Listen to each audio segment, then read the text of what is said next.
Start. নমস্কার। যে শিক্ষা প্রশ্ন করতে শেখায় সেই শিক্ষাই মানুষ গড়ে। শ্রী শ্রী ঠাকুরের সত্য সন্ধান, শ্রী মা শারদার মমতা এবং স্বামী বিবেকানন্দের মানুষ গড়ার আদর্শকে হৃদয়ে ধারণ করে এবং উপস্থিত সকল গুরুজনের আশীর্বাদকে পাথেয় করে আমি শ্রী শারদা আশ্রম বালিকা বিদ্যালয়ের ছাত্রী আত্রেয়ী সর্দার আজ ছাত্রছাত্রীদের পড়াশোনার ক্ষেত্রে সেমিস্টার পদ্ধতি ভালো এই প্রস্তাবের বিপক্ষে আমার বক্তব্য উপস্থাপন করতে এসেছি।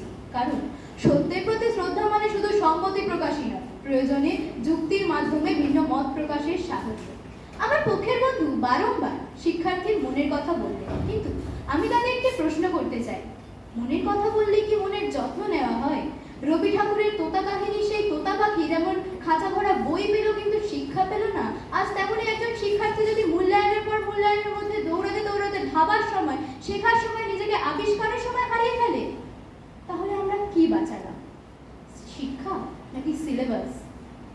2024 সালে রেডওয়েট জার্নালে প্রকাশিত মিক্সড মেথড স্টাডিতে 300 জন শিক্ষার্থীর মধ্যে 67% শিক্ষার্থী স্বীকার করেছে যে তারা মূলত পরীক্ষার জন্য স্বল্পমেয়াদী পড়াশোনার দিকে ঝুঁকে পড়ে এবং 63% শিক্ষার্থী পূর্ববর্তী সেমিস্টারের বিষয়বস্তু মনে রাখতে অক্ষম।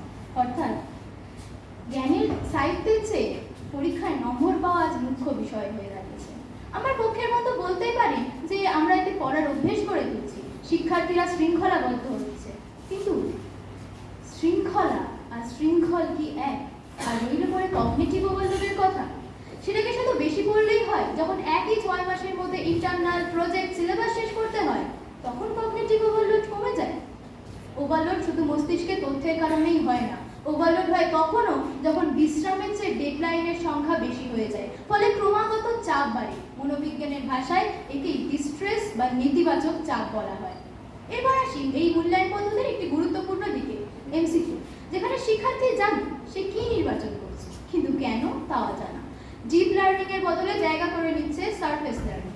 আবার বর্তমানে একাদশ শ্রেণীতে বাংলার নৃতাত্ত্বিক পরিচয় অধ্যায়টি বাদ দেওয়া হয়েছে, অথচ সেই অধ্যায়ের বহু পরিভাষা ও ধারণা এখনো পরবর্তী অনেক অধ্যায়ে ছড়িয়ে রয়েছে।